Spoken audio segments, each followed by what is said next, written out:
どうも皆さんこんにちは、ハラカンタです。ここ最近のアメリカ、イスラエル、そしてイランを巻き込んだ直接的な軍事衝突の危機、さらには泥沼化するロシア、ウクライナの戦争など、世界情勢はここ数年でも特に緊張の度合いを高めています。こうした戦争のニュースを見るたびに、国連は一体何をしているのか、多額の予算を使っているのになぜ戦争を止められないのかと感じる方もいると思います。国連が戦争を止められない理由については、このチャンネルでも何度か取り上げてきました。しかし今回、あえてもう一度このテーマを掘り下げます。なぜなら今、世界情勢がかつてなく緊迫する裏で、国連の内部においても歴史的な異例の事態が起きているからです。機能不全に陥った国連に対して、ついに国連のトップである事務総長自身が公の場でかつてないほど踏み込んだ問題提起を行いました。用意されていた外交的な原稿の範囲を超える形で超大国が国際法違反の責任を回避するために国連の仕組みを利用していると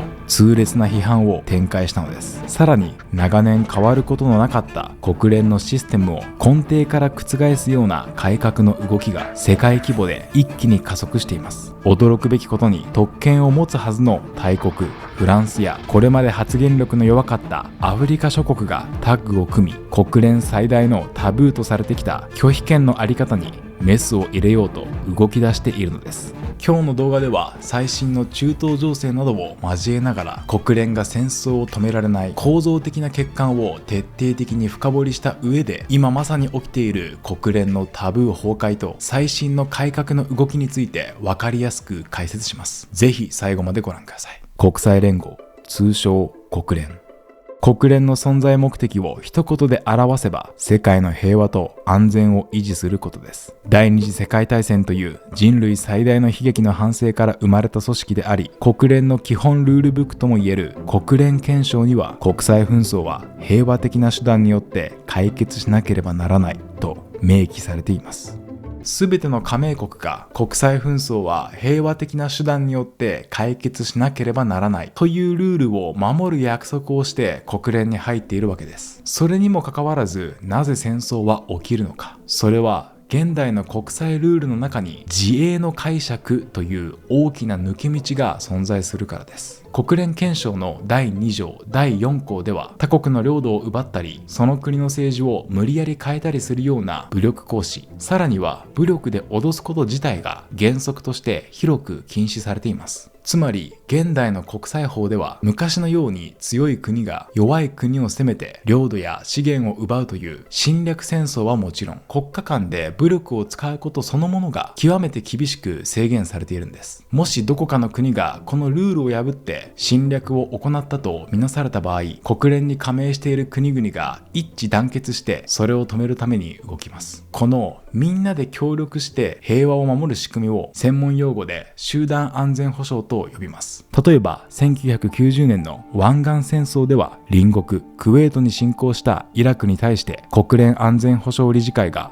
多国籍軍による武力行使を認める決議を出し、国際社会が協力して侵略を止めました。また1999年の東ティモールでは、独立を問う住民投票の後に暴力が広がる中、国連安保理が多国籍軍の派遣を承認し、現地の治安回復と独立への移行を後押ししました。しかしこの厳しいルールには一つだけ例外があります。それが国連憲章第51条に定められた個別的自衛権と集団的自衛権です。簡単に言うと、個別的自衛権とは自分たちの国を守る権利であり、集団的自衛権とは同盟国などの仲間を守る権利です。自国や仲間が武力攻撃を受けた場合、国連の安全保障理事会が平和を取り戻すための具体的な対応を取るまでの間は、自らを守るための武力行使が認められています。だからこそ現代の戦争では誰も他国を侵略しますとは言いません。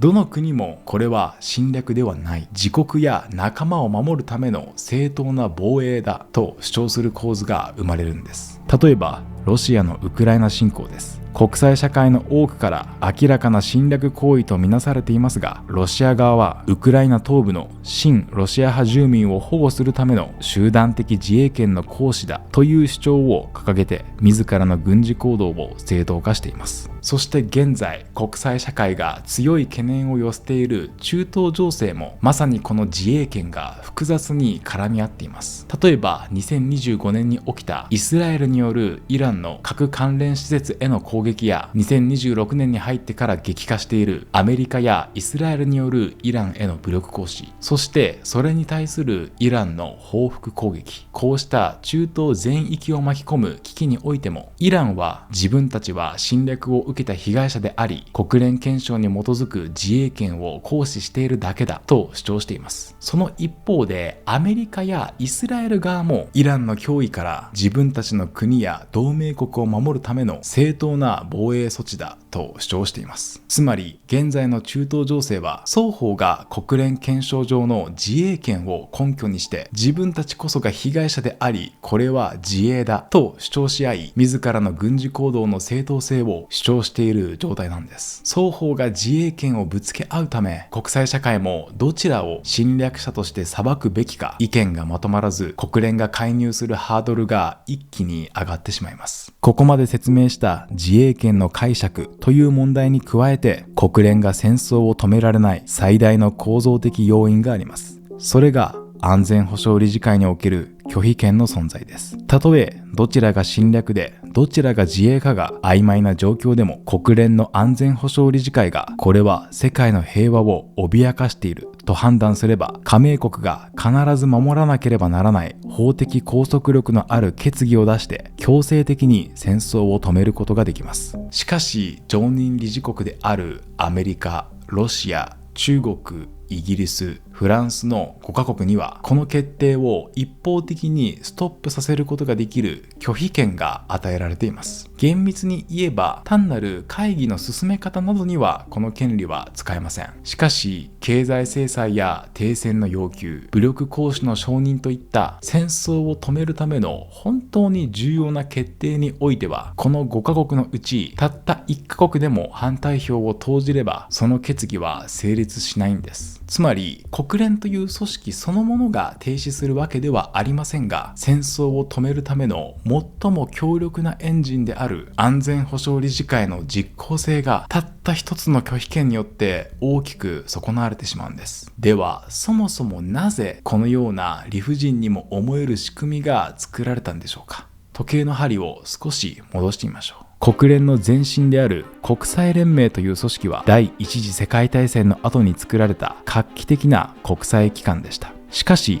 当時の国際連盟には大きな弱点がありました。まずアメリカの大統領が旗振り役になって作ったにもかかわらず、肝心のアメリカ自身が国内の反対によって加盟しませんでした。さらに国際連盟の会議では全員が賛成しないと重要な決定ができないルールになっていたため、危機が起きても素早い対応が難しかったのです。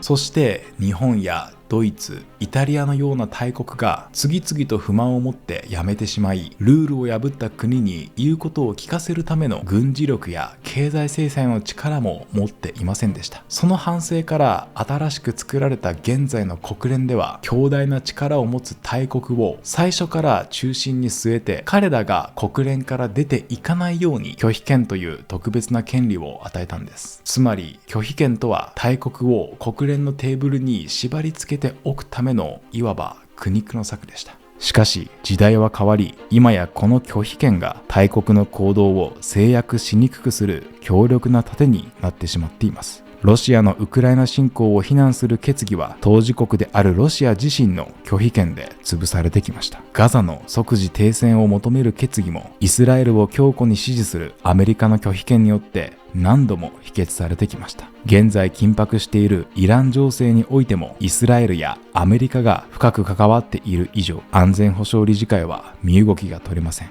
大国が自ら戦争の当事者になったり、大国が支援している国が戦争を起こした場合、この拒否権がある限り国連は機能不全に陥ってしまう。これが今の国際社会の限界です。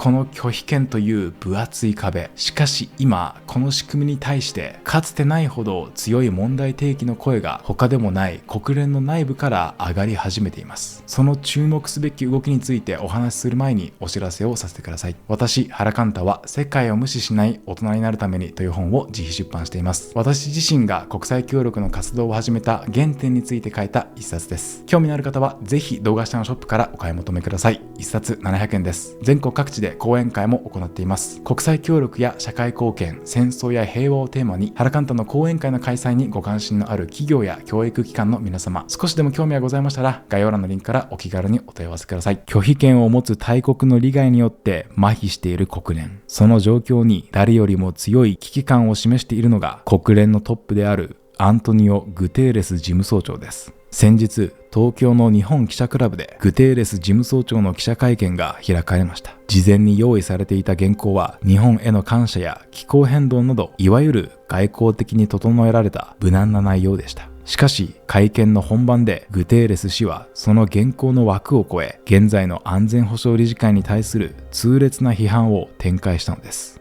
彼は今の安全保障理事会について正当性と有効性を保証していないと断言しました。そして常任理事国の構成についてもヨーロッパが3カ国、アジアが1カ国、北米が1カ国、しかしアフリカもラテンアメリカもいないと具体的に指摘し、これは深刻な問題だと強く訴えかけました。1945年当時の世界のパワーバランスで作られたシステムが今の世界には全く適応していないことをトップ自らが認めたんです。さらにグテーレス氏は質疑応答の際に、今危機にあるのは国際法に違反し、時には自ら紛争を作り出し、安保理で拒否権を使って自らの責任を逃れようとする超大国の振る舞いだとまで述べています。これは国際政治の世界では極めて異例で踏み込んだ発言だと言えます。事務総長というのは国連憲章のルール上は安全保障理事会の推薦を受けて国連総会が任命するポストです。ただし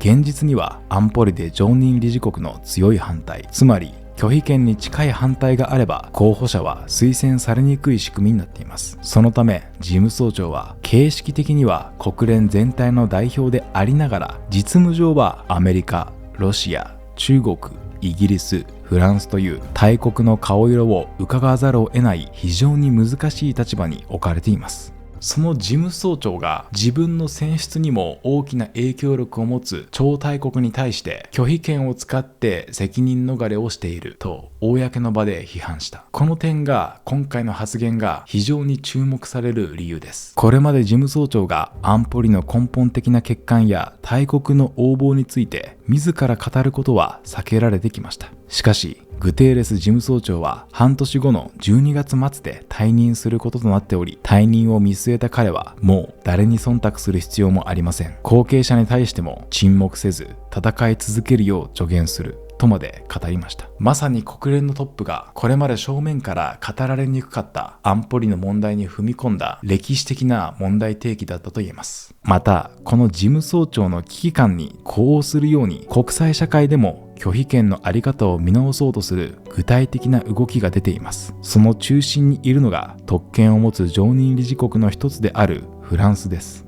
現在フランスはメキシコと共同で大規模な残虐行為が発生している時には常任理事国が自ら拒否権の行使を控えるべきだという取り組みを主導しています。これは国連憲章というルール自体を変えて拒否権を法的に消滅させるような改革ではありません。常任理事国に対して大量虐殺や人道に対する罪といった最悪の人道危機が起きている時くらいは拒否権の行使を自制しようと迫る自主的な政治宣言です。確かに法的に縛る強制力はありません。しかしだからこそ現実的でもあります。ルールを根底から変えるには結局のところ常任理事国の同意が必要であり、拒否権そのものを一気に廃止することはほぼ不可能です。その中でまずは最悪の人道危機の時だけでも拒否権を我慢させるという国際世論を作る動きなんです。この動きにケニアやシエラレオネなどアフリカの11カ国が新たに賛同を表明しました。これによりこの取り組みへの支持は世界118カ国まで広がっています。もちろんフランスの動きには人道的な理念だけでなく外交上の狙いもあります。近年フランスはかつての植民地であったアフリカのサヘル地域などで急激に影響力を失い、代わりにロシアや中国が台頭しています。フランスとしては国連改革を主導することで我々は途上国の味方だとアピールし、アフリカでの外交的な影響力を取り戻したいという自国の国益も大きく関わっています。国際政治は決して綺麗事だけでは動きません。しかし